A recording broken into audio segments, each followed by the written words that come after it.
Weather in Colorado is ever-changing and always exciting. We have some of the best and worst weather conditions in the United States. Let's take a look at some of the seasons in Colorado, along with some of the famous, or should we say infamous, weather events that have made history.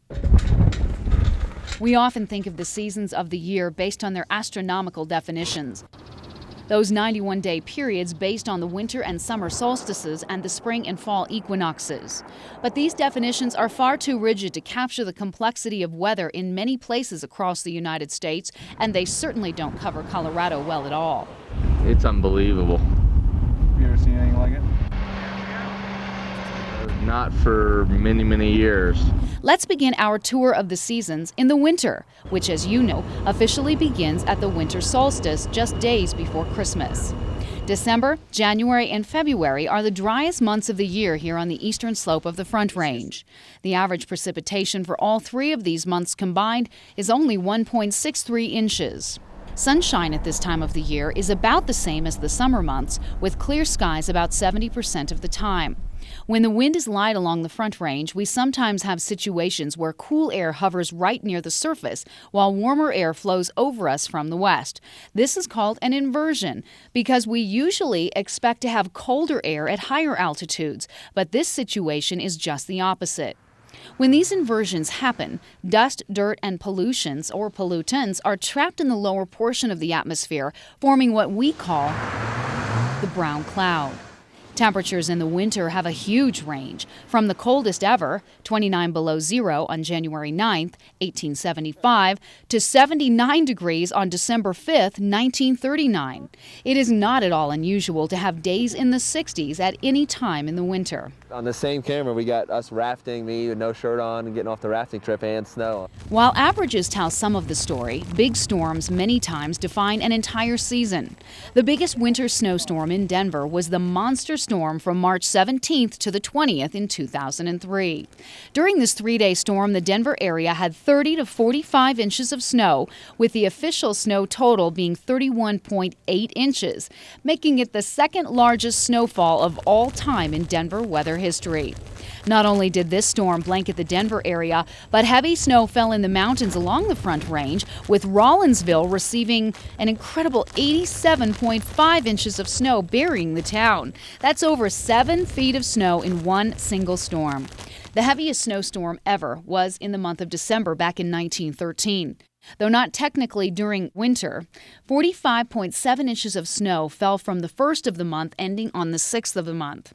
Of course, many people point to the Christmas blizzard of 1982 as the worst storm in Denver, but in reality, it occupies fourth place for total snowfall and affected a much smaller area than storms that occurred in 1946, 1983, 1997, and other years. Perhaps the most famous part of the 1982 storm is what happened when it was over, when then-Mayor McNichols ordered garbage trucks to drive around on the streets of Denver in an attempt to smash the snow down rather than plow it and haul it away. The trick didn't work, and the mayor was defeated in his next election. Spring is a season that brings wind, rain, snow, and warmth to Colorado. March and April are the first and third snowiest months of the year, accounting for almost 20 inches on average, and March is the windiest. Some years it even snows in May. May is the transition month during the spring season. It is the wettest and cloudiest month of the year in the Denver area. While we may see snow in the early part of the month, it is not unusual to have temperatures in the 90s and severe weather along with hail and tornadoes by the end of the month. The most dramatic feature in Colorado's weather during the springtime is severe thunderstorms. Our thunderstorms can produce wind gusts of 50 to 100 miles per hour along with hail. Did you know that the Front Range of Colorado has more hail-producing storms than anywhere else in North America? Because of our high elevation, hail that forms in thunderstorm clouds has less time to melt than it would at lower locations like Miami or New Orleans. And our hail can come in buckets, often being larger than ping pong balls, even reaching the size of softballs. Hail is the #1 cause of weather damage in Colorado, smashing windows, denting cars, and destroying entire crops in the span of just a few minutes. But you can't talk about severe weather without getting into tornadoes. National Weather Service has issued a tornado warning for northwest. You could hear the wind, and then all of a sudden you could hear the aluminum sheet metal twisting and being flopped around, and must have been this little shed here that took its toll. During the period from 1950 to 2005, we have averaged 29 tornadoes per year in Colorado. In recent years, tornado reports have gone way up as more and more people move into the state to witness storms that may have gone unnoticed many years ago. Tornadoes are classified by their wind speeds and associated damage. The Enhanced Fujita Scale is named for the researcher who pioneered the study of these destructive and potentially deadly storms. EF0, 65 to 85 miles per hour, EF1, 86 to 110 miles per hour, EF2, 111 to 135, EF3, 136 to 165, EF4, 166 miles per hour to 200, and EF5, more than 200 miles per hour. The vast majority of Colorado tornadoes are on the lower end of this scale, mostly EF0s and EF1s. The famous Lyman tornado on June 6, 1990 was a strong EF2 with winds approaching 150 miles per hour. Because the city of Lyman received a tornado warning more than 30 minutes before the storm struck, no one was injured or killed, even though the tornado traveled straight down Main Street in Lyman. Denver's most active tornado day was June 15, 1988, when several twisters hit the metro area late in the afternoon.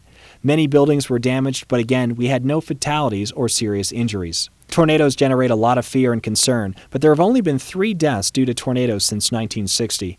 2 of those fatalities happened during the devastating Holly tornado on March 28, 2007. This powerful EF3 tornado devastated over half the town of Holly, with a damage path more than 1,000 feet wide. The real killers in Colorado weather are floods and lightning. In a time span from 1950 to 1995, 99 people were killed by lightning in Colorado, making it 30 times more dangerous than tornadoes.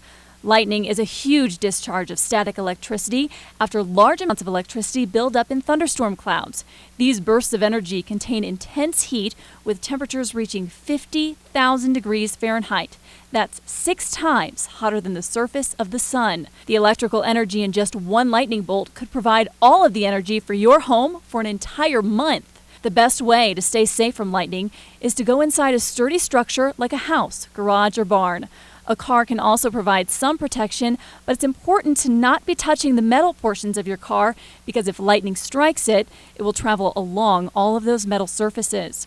Lightning creates thunder, but the light of the flash moves much faster than the sound from the thunder. So you can figure out how far away lightning is by simply counting how many seconds it takes the sound to reach you after the flash occurs. Here's how it works. When you see a flash of lightning, begin counting. As soon as you hear the thunder, stop. For each 5 seconds that you count, the lightning is 1 mile away.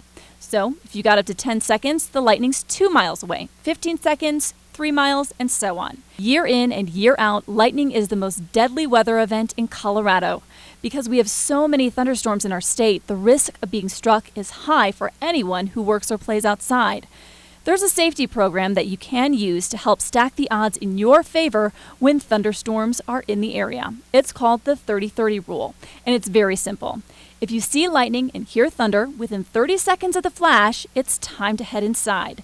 The second part of the 30-30 rule is to wait 30 minutes after the last rumble of thunder before you head back outside to your activity. The severe weather continues into the summer season. Let's backtrack just a moment to revisit the July 11th, 1990 hailstorm along the Front Range.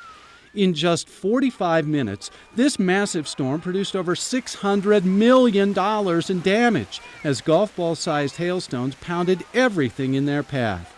Roofing companies had a heyday after this storm as thousands and thousands of homes sustained damage to their roofs or had the roof fail completely. It still ranks as the most destructive hailstorm in United States history. Summertime is also a time when we can have hot temperatures. While it is pretty common for the high temperature in Denver to top out above 90 degrees, 100-degree readings are rare. The warmest recorded temperature for Denver is 105 degrees, set on July 20th, 2005. Did you know that it snows in Denver in the summer? Yes, it does. We all know that the higher mountain peaks receive snowfall all 12 months of the year, but we get snow in Denver not only in the fall, winter, and spring, but occasionally in the summer as well. In late summer, we've had snow as early as September 3rd, 1961. In 1989, we had our first snowfall on the 12th of September, which dropped a thick layer of slush over the area.